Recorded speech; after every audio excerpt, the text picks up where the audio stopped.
Teams 25. This is the final day of the conference. It has been a whirlwind. I am standing here with Axel. Axel, a lot of things have happened today. What is the standout for you at the conference? What's going on? Let's talk about customers. Yes, so for us, especially who work in a totally distributed manner, the ability to come to an event like this, which is like a milestone for us, a highlight in the year, and meeting all the customers and all the partners is huge. Absolutely, it's our Super Bowl, that's what we call it. Exactly, and I sit in the Jira product discovery team. I'm a product management evangelist here at Atlassian, and a lot of my work is externally focused, right? So I spend a large proportion of my time working with customers and helping them understand how they can adopt product management best practices. What does that look like at a leadership level, and how do they empower their teams to work in the best possible way in their context, right? So in that way, I act like an advisor, basically. What I find is super interesting here at the conference this year is a lot of the conversations have been very enterprise heavy, which I think is super interesting because in the past, a lot of customers came to find us and said, how can I use Jira Product Discovery? But because of the sheer scale of their teams, the product wasn't really ready for them. Now with the launch of Jira Product Discovery Premium, we're bringing a lot of capabilities so that product teams, project teams, program management teams, portfolio teams, product operations teams can actually improve their workflows on Jira Product Discovery, right? Right. And what's been super exciting for us is to see that demand come from the customers. So what we're helping them with is planning their work across prioritization, ideation, but also once they have a higher level of confidence in the work that they're doing, how do they transpose this work into delivery items? So once a product team knows, okay, this is the right thing to build, how do I then take this information package and make it into a work item in Jira where teams can actually sprint with it, right? So they can do all of this now in Jira Product Discovery at scale. I was talking to a customer on the expo floor not too long ago, and they were talking about how in Jira Product Discovery, the idea of being able to track something from ideation to development is really important. Like they want to see where their ideas, how are their ideas growing, which ideas fizzle, and then how does it complete at the end? Like, are we getting enough momentum throughout to get sustainability of those projects? Exactly. The core principle behind this is like bringing visibility and transparency to the work, right? Right. So a lot of teams we find are siloed. That's just the reality of how a lot of teams operate. It's more true in the enterprise. So for us to break these silos, we need to be bridging typically what a product team does, which sometimes in companies work in what they will typically call business teams, and where engineering teams work, which they sometimes call technology, right?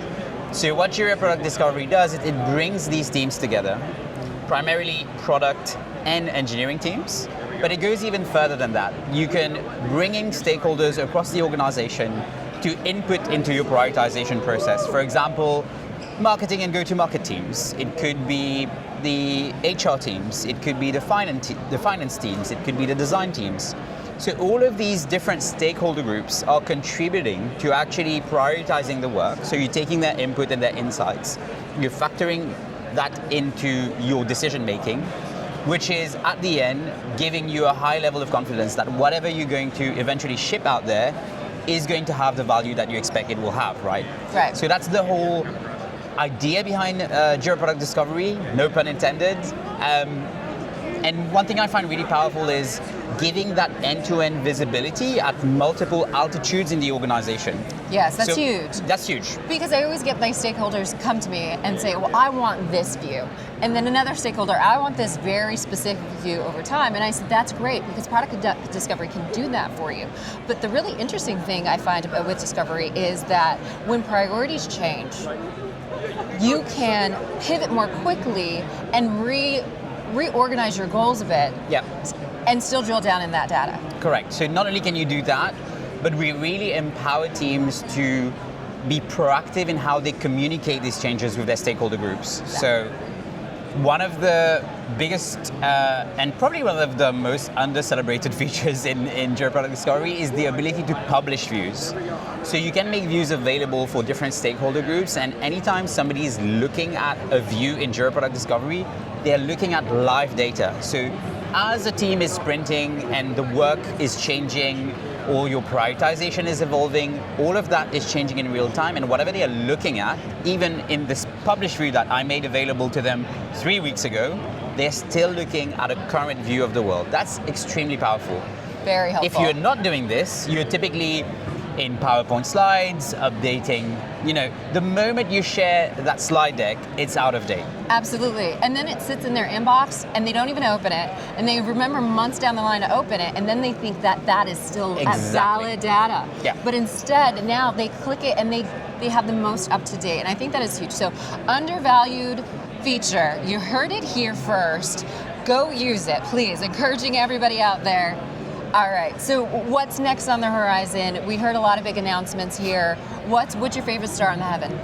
So I really love the power of bringing Rover across all of the workflows across the Atlassian platform and bringing Rover for everyone. I mean, I'm a little biased because I'm the community leader for AI and Rovo, but it's super exciting. It's huge, but how does it impact the teams? How does it impact what you do? Yeah, I can give you an example. So a lot of teams we speak to will tell us we have huge volumes of feedback that is sitting in a request queue in Jira Service Management, and we want to bring these insights into Jira Product Discovery for us to prioritize our work, right? Right. So usually the way teams typically do this is manually, right? And they have to go through, if you imagine you're an enterprise company, you're receiving feedback from text messages, emails, a customer portal, support requests through a call center. All of that is landing in a queue in Jira Service Management. Now with Rovo, you can create an automation and tell that automation every week, let's say on Monday, I want you to go look at this queue, summarize the feedback, and suggest some actions for me. And then you can take these ideas and bring them into Jira Product Discovery and triage what you want to bring into your prioritization process. That's incredibly powerful, and it's going to save product teams a ton of time. I mean, those people that have author's blocks, they don't know what the ideation, just generate some ideas, go in there, ask Rovo, and have them support you. Put in your thoughts, okay, I have this idea, this idea.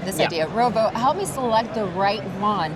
Any suggestions for people that want to get into product discovery, but they're a little apprehensive or they're struggling on X, Y, and Z? What are people struggling on and how to work past it? So evangelize to me, Evangelist, and I'm going to have to ask you to give me some evangelism tips, because I want to go out there. I want to convert some people. You want to be doing God's work. I get it. So there's a few things. So on what can teams do today, I would say don't necessarily wait for guidance from higher up in your organization to change ways of working. You can do this today. Try and get your hands on Jira Product Discovery. There's a free edition. You can start with a free edition. It's free up to 3 users. Start to play with it and try and understand the value that it can bring to your organization. The main problem we're solving for teams is getting people aligned and looking at the same thing. So a lot of what customers tell us is, you are the single source of truth for all of our product management work. This is what's happening in a lot of organizations, right? Right. The second thing I would say is, be more proactive in how you engage with different stakeholder groups in the organization. The default habit for a lot of product teams is, I'm not going to bring this other department in because if I bring them in, they're going to derail my plans. Yes. But then if you do that, if you're too protective, the moment you show them your plans, it'll be too late down the line. You got to get that buy-in first. Exactly. Include them up front early. So it's all about collaboration and how you unleash that collaboration way upstream in the work, and not be forced to respond to a crisis way down the line when it's too late. So don't feel afraid to bring stakeholders in the prioritization process, the transparency and visibility is going to pay dividends down the line. Absolutely. On evangelism, I have to say I've been doing this for a few years now. Not at Atlassian. I joined Atlassian a little over a year ago. But No, I stalked you. But He's been an evangelist before evangelism was a thing. Like, there's a YouTube, like, go stalk him, click and subscribe to all of and everything. you give me too much credit. But I think a big part of it is really just sharing your own learning journey, my own learning journey with other people. As an example, imagine I'm having a conversation with you about something that's happening in the industry, for example, AI and how AI can empower teams and things like that. Instead of me just having the conversation with you and it being a two-person conversation and the learning factor just stops there, we could just like do this, record this video and share it with the rest of the world. Now suddenly thousands, hundreds of thousands of people can probably benefit from this conversation that's happening between you and I, right? Right. And you can imagine how powerful this can be if you show people how to actually do work. And it's a very trivial and basic principle, but I love the show, don't tell. Absolutely. So just show people how you're working. It might inspire them to change their own ways of working, and also be empathetic. Wherever people are in their organizations, they're probably experiencing a struggle right now in some shape or form in something that they're trying to do. Just don't be there and act like moral authority to tell them this is how you should be doing things. It's not about that. It's not about being dogmatic. It's really about humility and just showing them that there's a world of possibility out there and getting them inspired and showing them incremental steps they can take to actually get to that point. So one of the things we say often at Connect-Centric, which is where I'm from, is meet people where they are. Correct. And you're only there to advise and then move that needle. Yeah. Just move the needle. Yep. No one can go from 0 to 1,000, and no one likes to be shamed. No. So meet everybody where we are. We're all on our journeys. We all have growth areas. It's a big work in progress. It really is. Life is a big work in progress. It is. All right, thank you for your time. But My before pleasure. you go, there's one thing we always ask everyone to say, I didn't choose the Jira Life. The Jira Life chose me. And if you could say it into camera. I didn't choose the Jira Life. The Jira Life chose me. Thank you so much, Thank Axel. you. It has been amazing meeting with you, My and I hope pleasure. you come back and join us again. My pleasure. That was great. Thank you. And that's it.